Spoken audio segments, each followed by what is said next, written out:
How's it going, ladies and gentlemen? Today we're going to actually take a look at my dividend investing portfolio, and we're going to take a peek at which companies paid out the most in dividends so far in the all-time for this portfolio. Now, if you're new to this, my name is Dennis, and we are building out this dividend portfolio to use in about 10 years. And as you can see, we started off with about $100 in this portfolio. Where's that at? Right there. About the 20th or so of January 2019. And right now we are sitting at top of about $358,000. I actually saw this go as high as 360 in the midday of investing, or trading days, I should say. So let's kind of break some things down. So I'm in my all tab right over here. So you can see we've pretty much had a market gain right over here of 111,000. And of that, about 5,000, almost $300 have been in dividends. Now, if you are a heavy dividend investor today, that's obviously not a great yield, but we're not worried about that today. We're actually wanting that in about 10 years. So I'm actually more focused on companies that are going to be increasing the dividend yield over time, or if absolutely needed to, selling off some of the companies that we have to invest in some high yields by the time I want them, which is in, again, about 10 years, give or take. So if you want to follow along, make sure you're subscribed to the channel so you can check that out. So let's go ahead and kind of break this down, and I'll show you the companies we have, but of course, I'm going to just kind of go through these in the different slices that M1 Finance has for us, so you can see. Now, I do have, as a full disclosure, like I mentioned, some of these companies actually don't pay dividends, and some of them do, or just started paying dividends, I should say. So we're going to start with our growth companies, and obviously, I'm not, oblivious to the fact that I'm calling this a growth portfolio here in this section in my overall dividend account. So where are we at? Okay, right over here. So we're in our all-time, and this is with Google, or Alphabet, I should say. And right now, we have a total dividends earned of $137.11 from just this company. Now, they just start paying out a dividend, and I mentioned this in a very recent video as well, too. I'm actually really excited to see how much they increase their dividend year after year, because they just started. And I still have that page up, actually. I'm going to go to it on Seeking Alpha. If we go look at their payout ratio, it's about 3% as of right now. I think once they hit their full year, it might go up a little bit more from their payout ratio.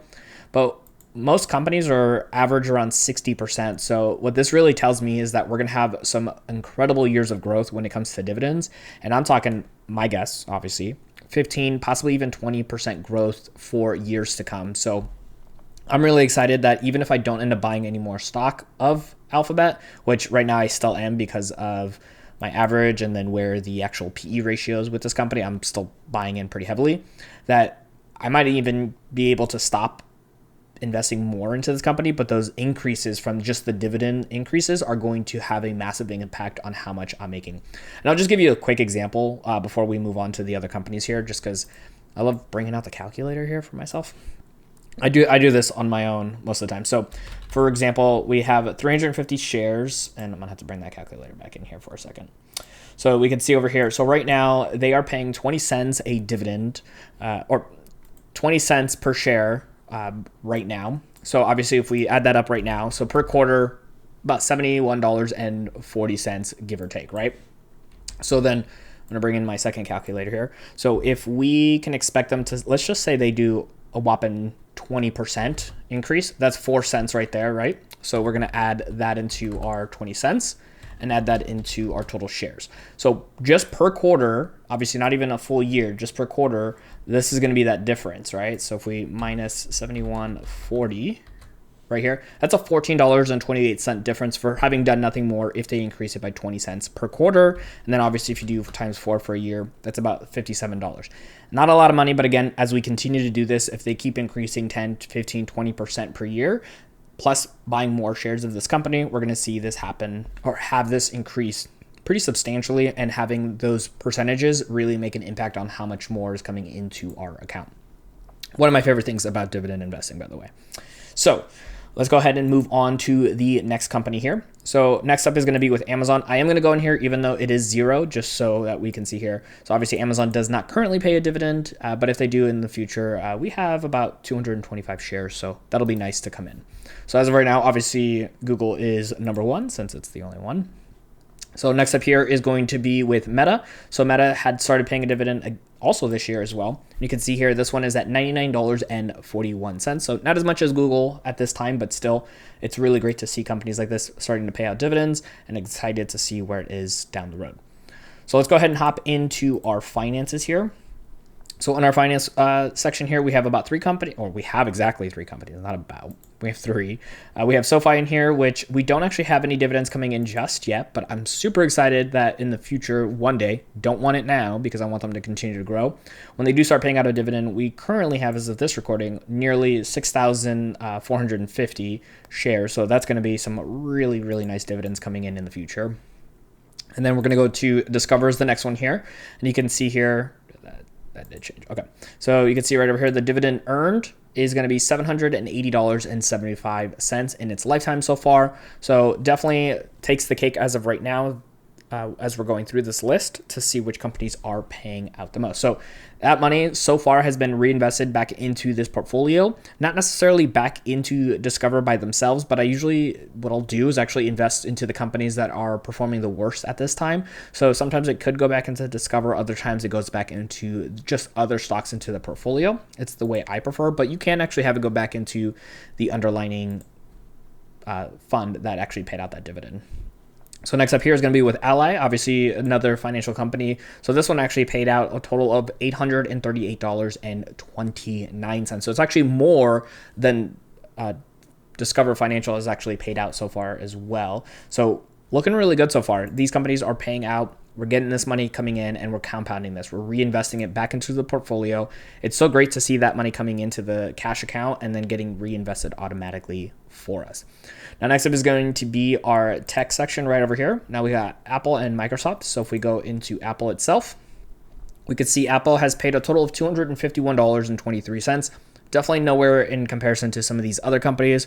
A little bit of money for what we have. Obviously, we have more on the market gain from this one, but still over time, they're increasing the dividend. We're getting that money and we're getting to reinvest it as we see fit.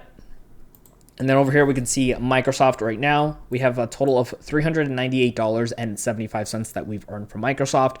This company definitely has a special place in my heart when it comes to investing because it's actually twice over was like essentially the first company I invested in back in 2011, as well as back when we started this portfolio in 2019. So a couple of times I used Microsoft as kind of like the jumping off point for my portfolios. So it's nice to see that one earning us some income. Now, before I continue on, just want to quickly mention, if you're interested in checking out M1 Finance, that's what we use here. The link will always be in the show notes down below for you. But I also want to quickly mention, I have a dividend income tracker. If you're somebody who cares about tracking their dividends, how much they make per month, per quarter, per year, and kind of compare that to the years prior. No software actually fully does that in this capacity, so I wanted to put it for myself. So if you like that kind of stuff, if you want to keep track of your dividends and be more attentive with it, check out the link in the show notes down below. It does help me out a lot. I mean, it's just my own product anyways, so if you guys want to support me, that does go a long way, and that helps me continue to do investments, do these videos, and to continue to do what I love, honestly. So next up here is going to be with our retail. Now, right over here, you can see we have Home Depot, and this one as a total has earned us $1,010.46. So compared to how much the market gain has been for this company, I would say this is for sure the largest dividends earned compared to its market gains. But let's continue on to see if it is still the highest, because as of this, obviously from this list so far, the highest dividend earned so far in our portfolio. Next up here is going to be with Costco.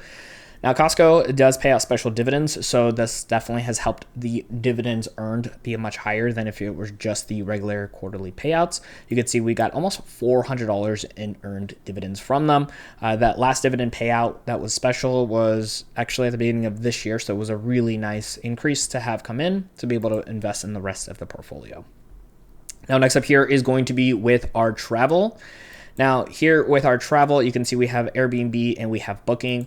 So if we go into Airbnb here, for us, we do not currently own anything or earn anything with dividends on Airbnb. I can see that happen in the future. So that's, again, why I'm holding on to it. If not, I will sell it for other companies that do pay out dividends. Now, Booking Holdings, we purchased this, I believe, early June, if I'm not mistaken. So this is just actually gotten started on paying out a dividend as well as just new to our portfolio. So this is obviously a much smaller dollar amount. We've earned so far a total of $14.10. And if you're anybody that's like, whoa, that's a huge price per share. Obviously, with fractional shares, it's much easier. So I only own about 1.16 shares of this company.